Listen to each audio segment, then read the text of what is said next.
Assalamualaikum warahmatullahi wabarakatuh. Kembali lagi bersama saya Muhammad Yansa, tentunya hanya di Premium Channel. Jangan lupa like dan subscribe tentunya.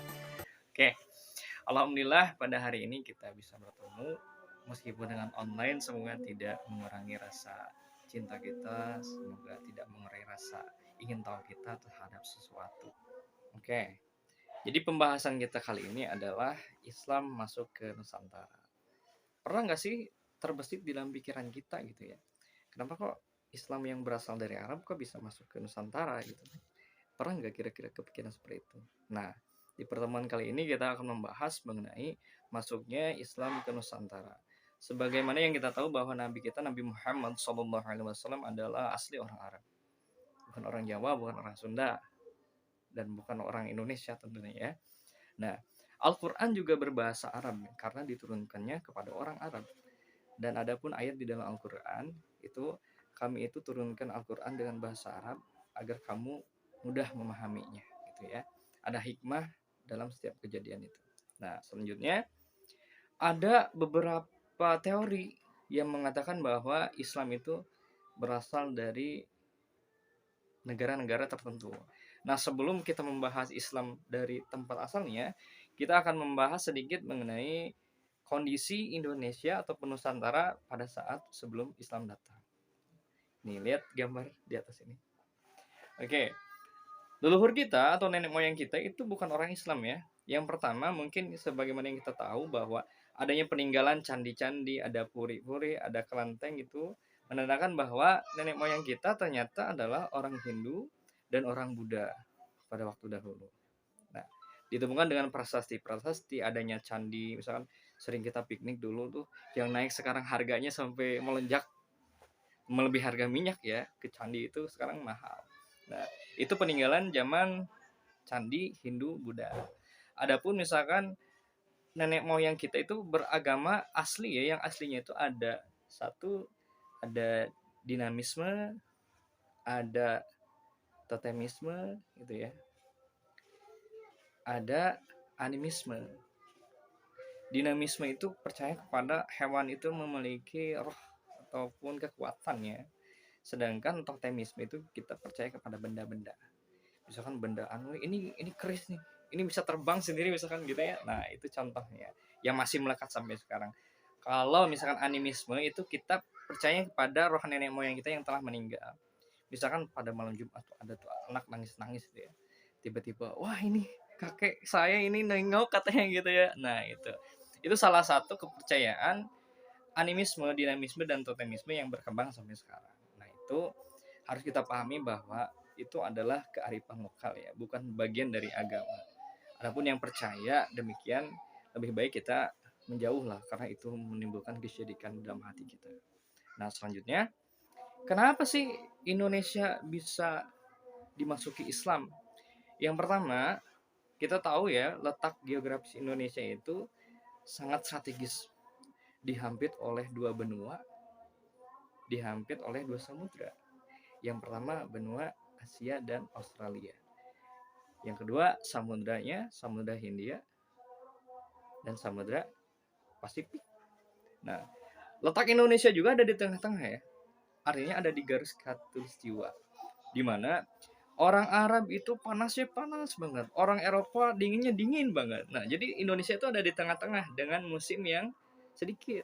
Kalau di Eropa ada musim dingin ya, kalau di Arab panas panas pisan gitu, atau panas banget gitu. Nah, Indonesia ini dibilang panas enggak ya, dibilang dingin juga enggak ya, sedang lah, karena ada musim penghujan dan ada musim kemarau juga. Nah, orang-orang Arab ataupun orang Eropa itu datang ke Indonesia ternyata untuk berdagang pada awalnya. Adapun orang Eropa mungkin dulu 3G ya, gold, glory, gospel gitu. Adapun orang Arab mungkin semboyannya adalah dakwah gitu. Nah, dakwah dan dagang. Nah, orang Arab ketika berlayar ke Indonesia itu mengambil rempah-rempah sama dengan Eropa dan tujuannya berdagang.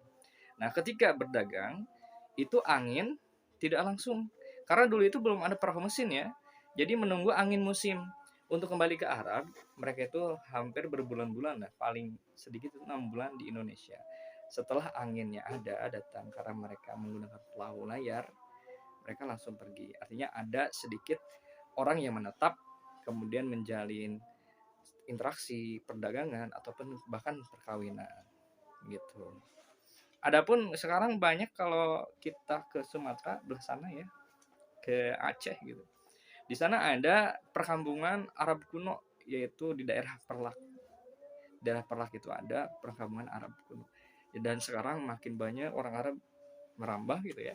Bahkan ada habaib-habaib kita itu berasal dari Arab gitu.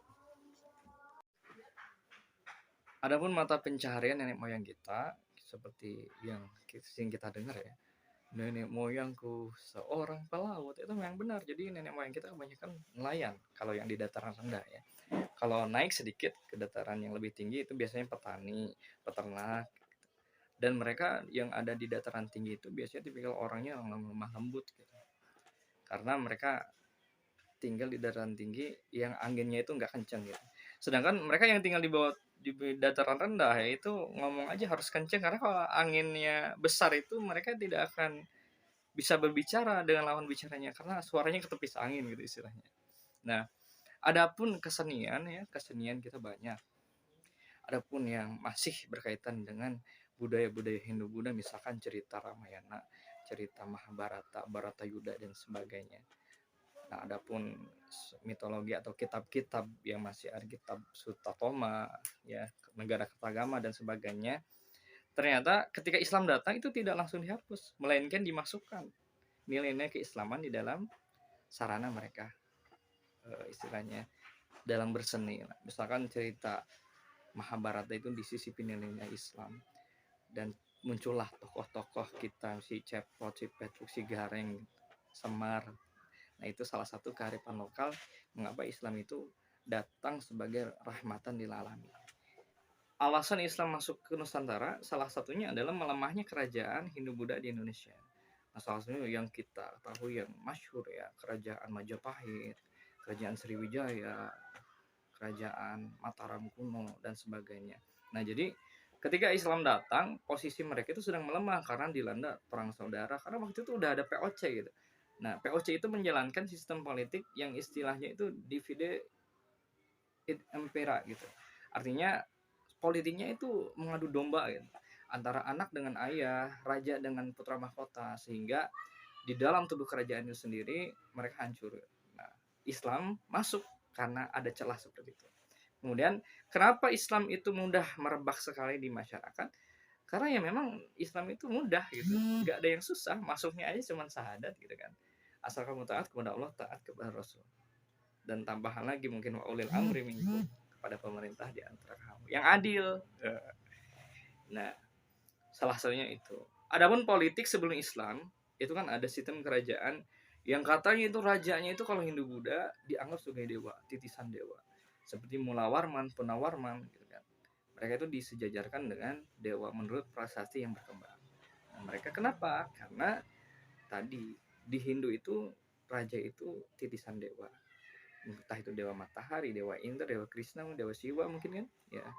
Tapi sebagaimana yang kita tahu, ketika Islam datang, memang masih sistemnya kerajaan atau istilahnya khilafah ya, meskipun bukan diangkat dari masyarakat ya, bukan dari musyawarah dan mufakat.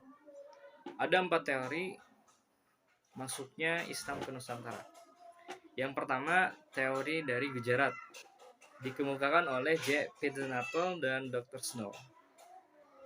Mereka mengatakan bahwa Islam itu berasal dari Gujarat berdasarkan yang mereka temukan, yaitu makam dengan berdasarkan batu nisannya itu berasal dari Gujarat, kaligrafinya.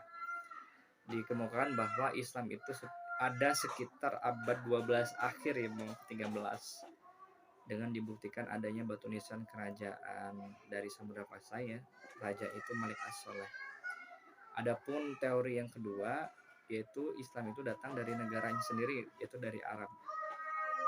Abad ke-7 ditemukan oleh Buya Hamka dan kawan-kawan. Teori ini berasaskan penemuan dari nisan Fatimah binti Maimun yang berkaligrafi Arab asli dari Arab. Dia tidak ada reka-rekaan gitu. Kenapa dari Arab? Karena ditemukannya perkampungan dari Perlak. Jadi Perlak itu ada perkampungan Arab kuno dan ditemukannya tradisi-tradisi kita yang mungkin kaum Nahdiyin gitu. Sama dengan mereka yang ada di Yaman sekarang ataupun orang-orang Hadromi, dan sekarang Habib, para syarif, para sayyid itu memang berasal dari orang-orang Arab, dan sekarang banyak para Habib, para ulama yang memang keturunan Nabi, cucu-cucu Nabi. Nah, itu memang berasal dari Arab asli. Selanjutnya ada teori dari Persia. Teori Persia ini mengatakan bahwa Islam itu dari Persia masuknya lalu ke Indonesia abad ke-13 tadi bersamaan dengan Gujarat. Karena tradisi-tradisinya itu dihinggapi oleh orang-orang Syiah. Ada sebagian yang memang ajaran-ajarannya ajaran dari Syiah seperti Asyura, ya upacara Asyura dan sebagainya. Adapun cara membacanya alif, jabar, jabar itu. Nah, mereka berpendapat bahwa Islam itu dari Persia. Selanjutnya ada teori dari Cina nih yang langka nih. Teori dari Cina mengatakan bahwa Islam itu datang dari Cina. Berdasarkan tulisan-tulisan Cina kuno yang mengatakan bahwa raja-rajanya itu asli ditulis dengan asli huruf-huruf Cina. Dan Wali Songo itu ditulis dengan huruf-huruf Cina. Di berdasarkan pendapat itu mereka mengatakan bahwa ya Islam itu awalnya dari Cina. Dan etnis Tionghoa pun kalau misalkan Islam itu dari Cina, kenapa tidak kembali ke fitrahnya gitu sebagai orang Islam gitu pada awal kesini kan. Ketika itu Islam itu datang dari Cina, maka etnis Tionghoa sekarang juga keturunan Islam seperti itu. Mungkin begitu. Nah, itulah 4 teori datangnya Islam ke Nusantara. Mungkin sekian ya yang saya dapat sampaikan. Barangkali ada kekurangan, itu dari saya. Dan kelebihan itu dari Allah Subhanahu wa taala. Wabillahi taufiq wal hidayah. Wassalamualaikum warahmatullahi wabarakatuh.